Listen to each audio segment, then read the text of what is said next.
প্রিয় শিক্ষার্থীবৃন্দ, এই ভয়ঙ্কর সময়ের মধ্য দিয়ে আমরা যে যাচ্ছি তাতে আসলে কোনো কিছুতে গভীরভাবে মনোযোগ দেওয়া খুবই দায়।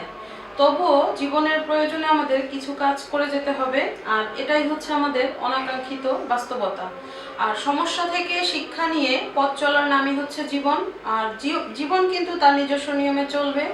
সো এই মুহূর্তে আমরা সেই জন্যই অনলাইন ক্লাসের ব্যবস্থা করেছি, এবং তোমরা নিশ্চয়ই ধারাবাহিকভাবে ক্লাসগুলো ফলো করছো এবং আশা করছি বাসায় থাকছো, স্বাস্থ্যবিধি মেনেই ক্লাসগুলো বাসায় প্র্যাকটিস করছো।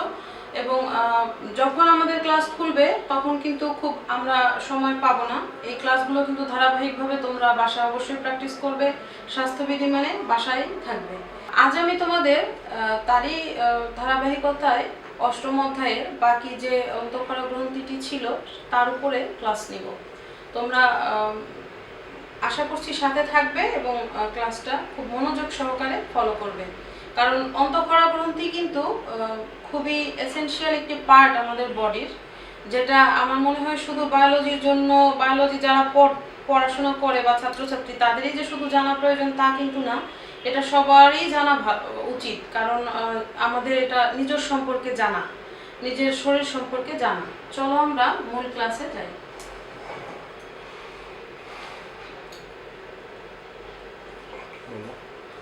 আজকের আলোচ্য বিষয় গ্রন্থি, অন্তঃক্ষরা গ্রন্থি, হরমোন ও হরমোনের বৈশিষ্ট্য, অন্তঃক্ষরা গ্রন্থিগুলোর অবস্থান, নিঃসৃত হরমোন ও কাজ এবং হরমোনের প্রভাব।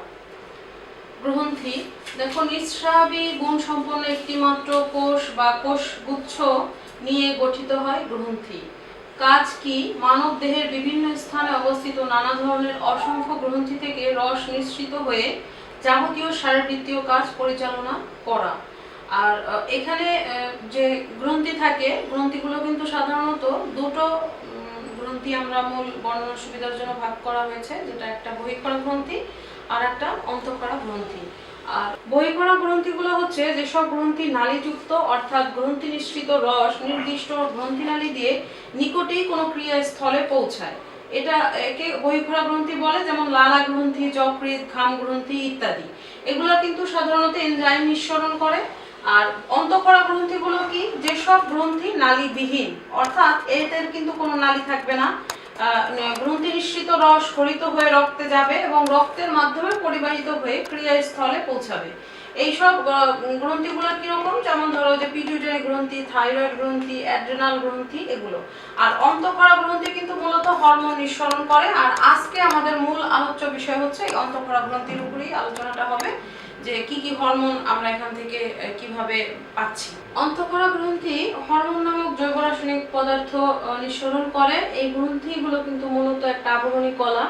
দেখো, এই এখানে আমি তোমাদের এর আগেও বলছি যে কালো কালির বড় হরফে যে লেখাগুলো থাকে সেখান থেকে সাধারণত এমসিকিউ থাকে তোমাদের বা বোর্ড পরীক্ষাতে। তো সেই হিসেবে এখান থেকে কয়েকটা যে আসতে পারে যে অন্তঃক্ষরা গ্রন্থি থেকে কি নিঃসৃত হয়? হরমোন। তারপর আরেকটা আসতে পারে যে গ্রন্থি মূলত কি কলা? আবরণী কলা। আরেকটা আসতে পারে যে এটা কি অনালী নাকি নালীবিহীন, মানে নালীযুক্ত বা নালীবিহীন। সেই ক্ষেত্রে কিন্তু তোমার ওই যে নালীবিহীন দিতে হবে। আর এই রস কিন্তু সাধারণত তোমার রক্তের মাধ্যমে সারা দেহে ছড়িয়ে পড়ে, নানা ধরনের বিপাকীয় ক্রিয়া সংগঠিত করে, আর এটা নিয়ন্ত্রণও করে থাকে। এটা 1902 সালে দুই ব্রিটিশ শারীরতত্ত্ববিদ উইলিয়াম ব্যালিস এবং আর্নেস্ট স্টার্লিং হরমোন শনাক্তটা করেছেন, এবং 1905 সালে এই রাসায়নিকটাকে হরমোন নামে অভিহিত করেছেন। এবার আসো হরমোন। হরমোন হচ্ছে এক প্রকার জৈব রাসায়নিক তরল যা শরীরের কোনো কোষ বা গ্রন্থি থেকে শরীরের একটি নির্দিষ্ট অংশে নিঃসৃত হয়। হরমোন হলো একটি অভ্যন্তরীণ উদ্দীপক। হরমোনের মাধ্যমে শরীরের অন্যান্য অংশের অঙ্গ প্রত্যঙ্গ পরিবর্তনের সংকেত পাঠানো হয়। এটি একটি রাসায়নিক বার্তাবাহক। দেখো শিক্ষার্থীরা, কখনো কি মনে হয়েছে কিনা তোমাদের আমি জানি না, যে যখন নানান ধরনের লোক আমরা দেখি, যে কেউ কালো, কেউ ফর্সা, কেউ লম্বা, কেউ খাটো, কেউ মোটা, চিকন, এই যে নানান ধরনের, কেউ একজনের সাথে কিন্তু আরেকজনের কোনো মিল নেই। তো সেই বিষয়, এর ভিতরে কিছু বিষয় আছে যেটা শুধুমাত্র হরমোনের জন্যই চেঞ্জেসটা হয়। তো এইটাই কিন্তু খুবই মজার, ইন্টারেস্টিং আমার কাছে লাগে যে এই হরমোনগুলো সম্পর্কে জানলে তুমি একটা ধারণা পাবে। তো ওই লম্বা খাটো বা তোমার যে ধরনের চেঞ্জগুলো, এগুলো কিন্তু অনেকটাই হরমোনের জন্য হয় আমাদের মানুষের মধ্যে। হরমোনের বৈশিষ্ট্যগুলো আমাদের জানতে হবে। এটা কি? ক্ষুদ্র ও জৈব অণু, রক্ত দ্বারা বাহিত হয়, কাজের শেষে নষ্ট হয়ে যায়, দেহের দূরবর্তী স্থানে পরিবাহিত হয়, হরমোনাল ক্রিয়া ধীরে সংগঠিত হয়, জীবদেহে রাসায়নিক সংযোগ সাধন করে। ছোট কিন্তু একটা প্রশ্ন থাকতে পারে যে হরমোন কি, অথবা হরমোনের বৈশিষ্ট্য লিখো। হরমোন কি থাকলে থাকবে 1 মার্কের জন্য, আর যদি তোমার বৈশিষ্ট্য লিখো আসে তাহলে কিন্তু সেটা আসবে তোমার 2 মার্কসের জন্য। এটা তোমরা জানো, হয়তো বুঝতেই পারো। আর এরপরে আসো অন্তঃক্ষরা গ্রন্থি। আমরা এখানে দেখো সাইডে একটা সুন্দর করে এই যে একটা ছবি দেয়া আছে। অন্তঃক্ষরা গ্রন্থিগুলো কি কি আমরা আগে জানি। পিটুইটারি গ্রন্থি, থাইরয়েড গ্রন্থি, প্যারাথাইরয়েড গ্রন্থি, অ্যাড্রিনাল গ্রন্থি বা সুপ্রিনাল গ্রন্থি, থাইমাস গ্রন্থি, আইলেটস অফ ল্যাঙ্গারহ্যান্স, পিনিয়াল গ্রন্থি, গোনাড, অমরা বা গর্ভপুষ্প, শুক্রাশয়, ডিম্বাশয়, রণালী অংশ, বিভিন্ন টিস্যু স্থিত বিশেষায়িত কোষ। এখানে দেখো পিটুইটারি গ্রন্থিটা এই যে থাকে কোথায়, এটার অবস্থান, এটা থাকে পিটুইটারিটা থাকে এই যে মস্তিষ্কের এখানে, থাইরয়েডটা থাকবে গলায়, প্যারাথাইরয়েডটাও গলার অর্থাৎ গলবিলের ওখানে। আমি এটা বিস্তারিত তোমাদের পরবর্তীতে আরো বুঝাই দেব। এরপরে আসো ধরো ডিউডেনাম প্রাচীরের এই যে অংশটা, সেখানে কিছু কোষ থাকবে। অগ্নাশয়ের মধ্যে থাকবে আইলেটস অফ ল্যাঙ্গারহ্যান্স, অ্যাড্রিনাল, ডিম্বাশয়, তারপরে তোমার শুক্রাশয়, এখানে কিছু কোষ থাকবে। এই মানুষের শারীরিক যে অবস্থান, কোন কোন জায়গাতে গ্রন্থি গুলো অবস্থান করে সেইটা বোঝার জন্য এই চিত্রটা দেখলে তুমি অনেকটাই ক্লিয়ার হবে যে কোথায় কোন গ্রন্থিটা থাকছে। এরপরে আসো, আচ্ছা পিটুইটারি গ্রন্থি। দেখো পিটুইটারি গ্রন্থিটা এটা কিন্তু একটা মাস্টার গ্ল্যান্ড নামে পরিচিত। অর্থাৎ ওই পিটুইটারি গ্রন্থি কিন্তু অন্যান্য যত সকল গ্রন্থি আছে তাদেরকে সবসময় নির্দেশনা দেয়। ওর নির্দেশনা অনুসারে কিন্তু বাকি গ্রন্থিগুলো কাজ করে। পিটুইটারি যতক্ষণ তোমার নির্দেশনা না দেয় অন্য গ্রন্থিগুলোকে, ততক্ষণ কিন্তু অন্য গ্রন্থিগুলো কাজ করে না। এই জন্য পিটুইটারিকে অনেক তোমার মাস্টার গ্ল্যান্ড বা প্রভু গ্রন্থি অথবা প্রিন্সিপাল গ্ল্যান্ড নামে অভিহিত করা হয়। এবং এখানে তোমাদের ছোট্ট একটা কোশ্চেন থাকে অনেক সময় যে পিটুইটারি গ্রন্থিকে প্রভু গ্ল্যান্ড বা মাস্টার গ্ল্যান্ড অথবা প্রিন্সিপাল গ্ল্যান্ড কেন বলা হয়, সেটার অ্যান্সারটা কিন্তু ওই ওর মানে তুমি এখানে আমি পড়ানোর মাঝেই তুমি পেয়ে যাবা। একটা তো পেলাই যে ও সকল গ্রন্থিকে নির্দেশনা দেয়। আচ্ছা এরপরে আসো পিটুইটারি গ্রন্থি থাকে কোথায়? মস্তিষ্কের মূল দেশে স্ফেনয়েড অস্থির সেলার টার্সিকা প্রকোষ্ঠে অবস্থিত। এখানে দেখো 3টা পার্ট করা আছে, একটা অগ্রবর্তী, একটা মধ্যবর্তী, একটা পশ্চাৎবর্তী অঞ্চল। তো অগ্রবর্তী অঞ্চল থেকে কি কি হরমোন নিঃসৃত হয় সেগুলো যে সোমাটোট্রপিক হরমোন বা বৃদ্ধি হরমোন, থাইরয়েড হরমোন, অ্যাড্রিনোকর্টিকোট্রফিন হরমোন, তারপরে আরেকটা আছে ফলিকল স্টিমুলেটিং হরমোন, ইন্টারস্টেশিয়াল কোষ স্টিমুলেটিং হরমোন, আর লিউটোট্রপিক হরমোন। আর মধ্যবর্তী অঞ্চলে থাকে কি ইন্টারমিডিয়েট বা মেলানোসাইট উত্তেজক হরমোন। পশ্চাৎবর্তী থেকে থাকবে তোমার ভেসোপ্রেসিন হরমোন, আর একটা থাকবে অক্সিটোসিন হরমোন। আর এই হরমোনগুলোর কাজ কি আছে দেখো। এই সোমাটোট্রপিক হরমোনের কাজ মানুষের উচ্চতা নিয়ন্ত্রণ করে। সোমাটোট্রপিক হরমোন অর্থাৎ যে মানুষটা বেশি লম্বা তার কিন্তু যে সোমাটোট্রপিক হরমোন বেশি আছে তা না, তার সেটার কার্যক্ষমতাটা খুব ভালো আছে। তারপর থাইরয়েড হচ্ছে গ্রন্থির ক্ষরণ নিয়ন্ত্রণ করে। পরবর্তীতে আমরা এটা আরো বিস্তারিত আলোচনা করব।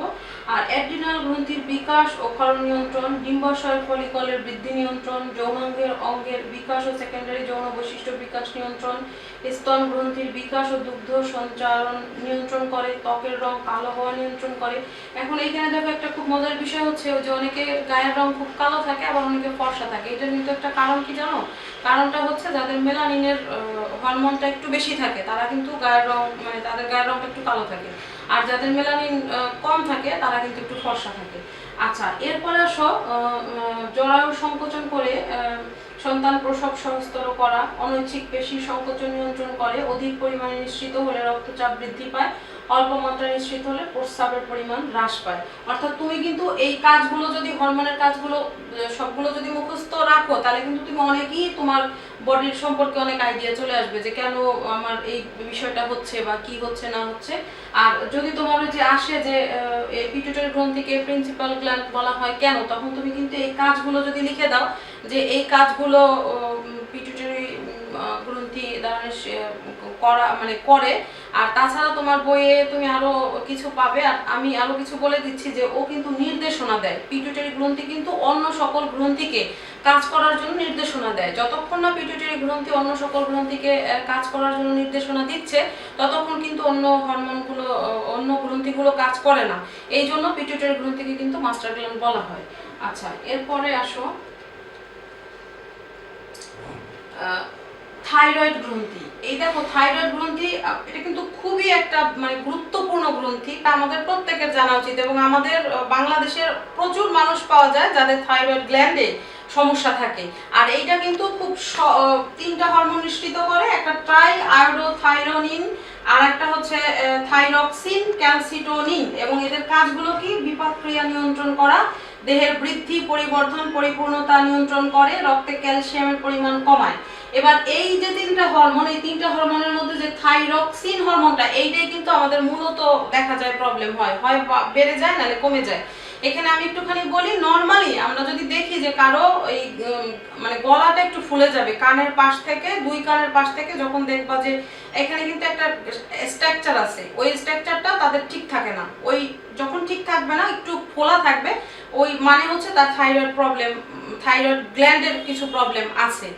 এক আর দুই নাম্বার হচ্ছে ওই থাইরয়েড গ্ল্যান্ডটা কিন্তু দেখতে প্রজাপতির মতো, এবং এটা থাকে কিন্তু শ্বাসনালীর, ওই দেখো আমি লিখে রেখেছি, শ্বাসনালীর উভয় পাশে। অর্থাৎ শ্বাসনালীটা থাকবে, শ্বাসনালীটার দুই পাশে কিন্তু এই তোমার উভয় পাশেই থাকবে, এই পাশেও থাকবে এই পাশেও থাকবে।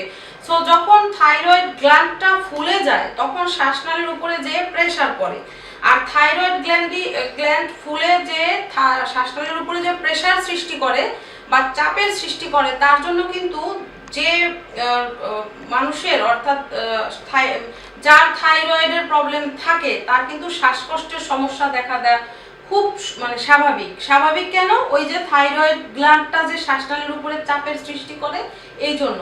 এখন সেইটা কিন্তু আমরা খুব যদি কোনো ব্লাড টেস্ট না করে সহজভাবে দেখতে চাই, তাহলে আমরা বুঝবো কি গলাটা যাদের একটুখানি মোটা, অর্থাৎ মোটা বলতে সেই ঠিক থাকবে না, সেই ক্ষেত্রে তাদের থাইরয়েডের প্রবলেম আছে। এবং তোমরা খেয়াল করো, শ্বাসকষ্টের কারণ যখন আসবে তখনও মাথায় রাখবা যে থাইরয়েডের কোনো প্রবলেমের কারণে আমার শ্বাসকষ্ট হতে পারে। তো এই জন্য আমাদের কিন্তু থাইরয়েড গ্ল্যান্ড সম্পর্কে খুব মানে সূক্ষ্ম ধারণা থাকাটা খুবই জরুরি নিজের জন্য।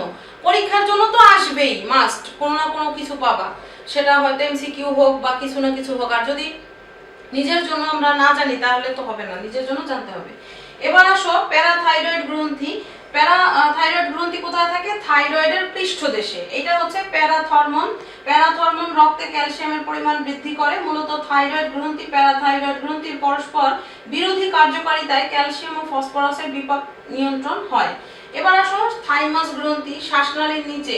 এটা কি হরমোন দেয়? থাইমোসিন, এবং লিম্ফোসাইটের উপরে কাজ করে রোগ প্রতিরোধ ব্যবস্থা গড়ে তোলে।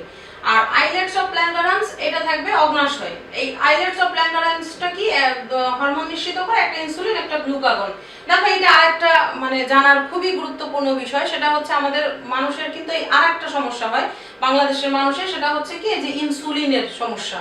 অর্থাৎ এই যে অগ্নাশয়ে ইনসুলিনের পরিমাণটা ঠিক নির্দিষ্ট পরিমাণে মানে ক্ষরণ স্বাভাবিক রাখতে পারে না। না রাখতে পারার বেশ কিছু কারণ আছে, ব্যাখ্যা করে দেব।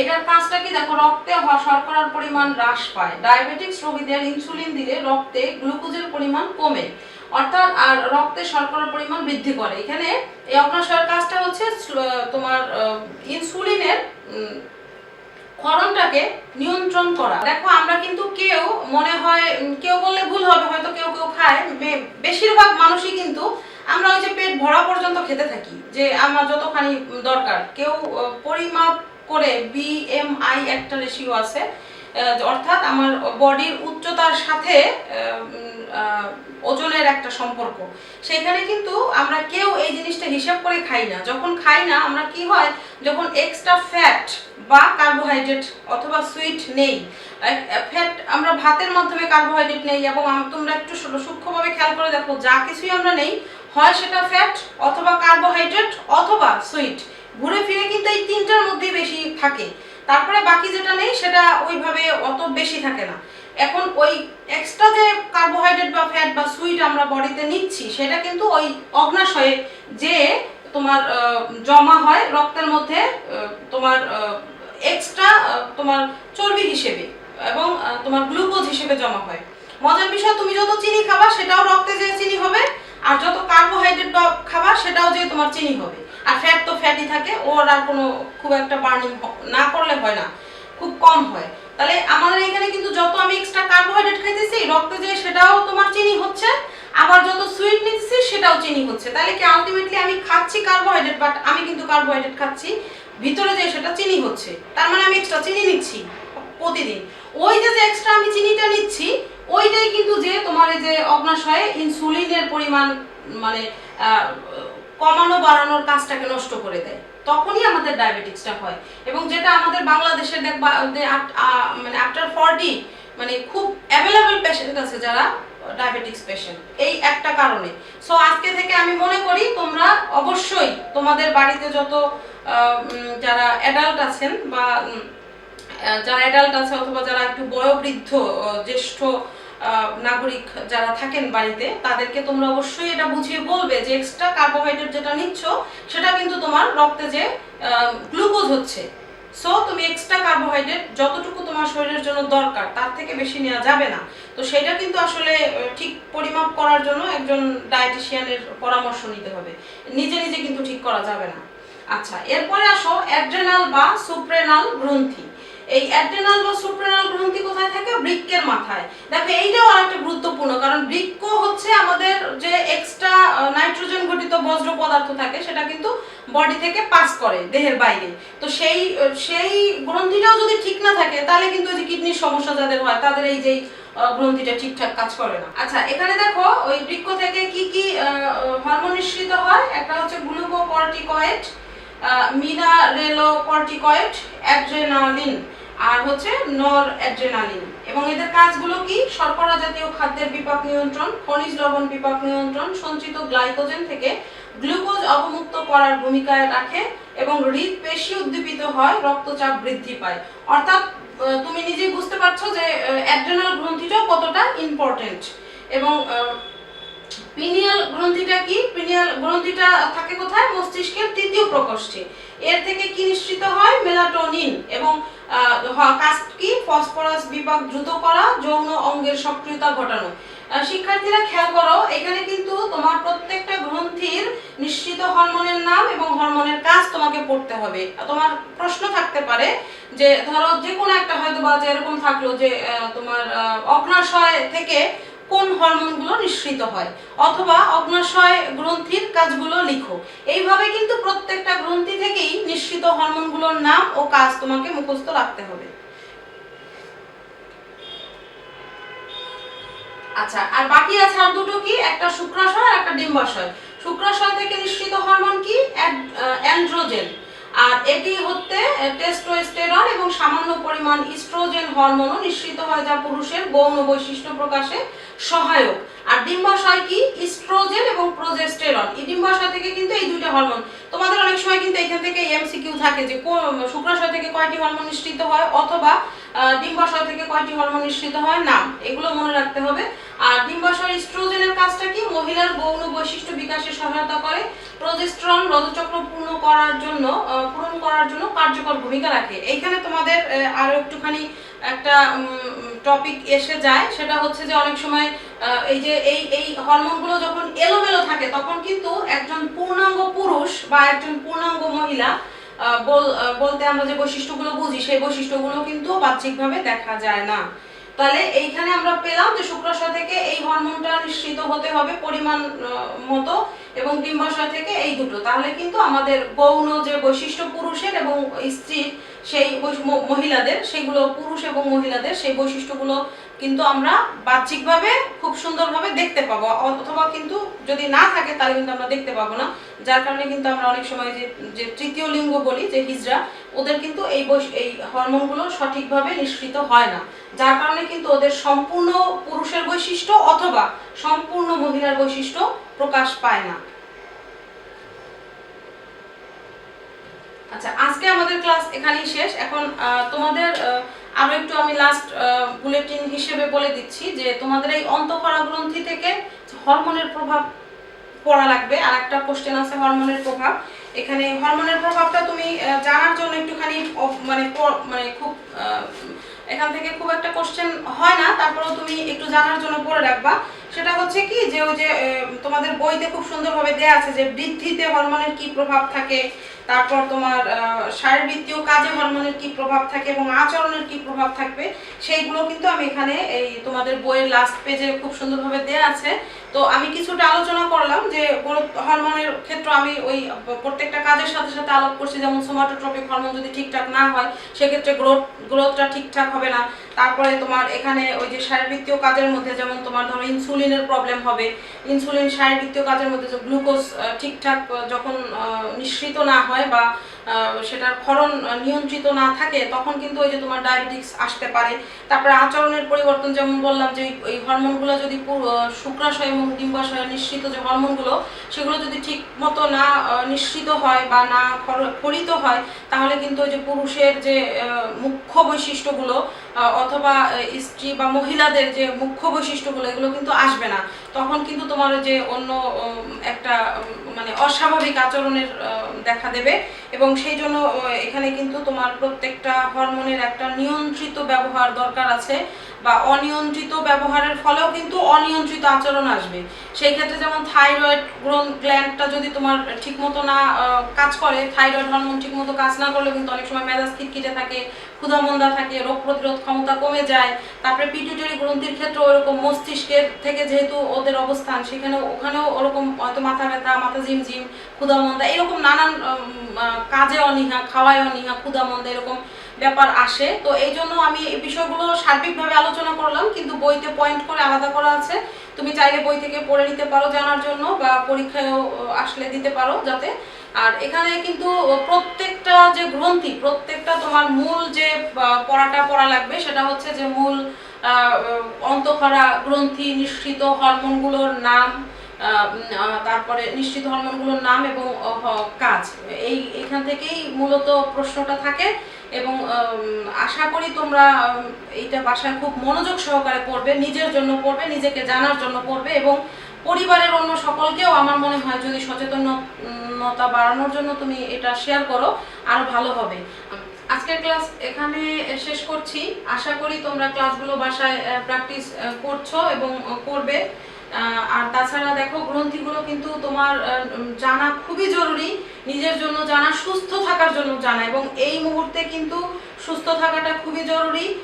স্বাস্থ্যবিধি মেনে বাসায় থাকো, বাসার অন্য সদস্যদেরকেও তোমরা সচেতনতার সাথে স্বাস্থ্যবিধি মেনে চলতে উৎসাহিত করবে, আর তোমরা নিজেরাও স্বাস্থ্যবিধি মেনে চলবে।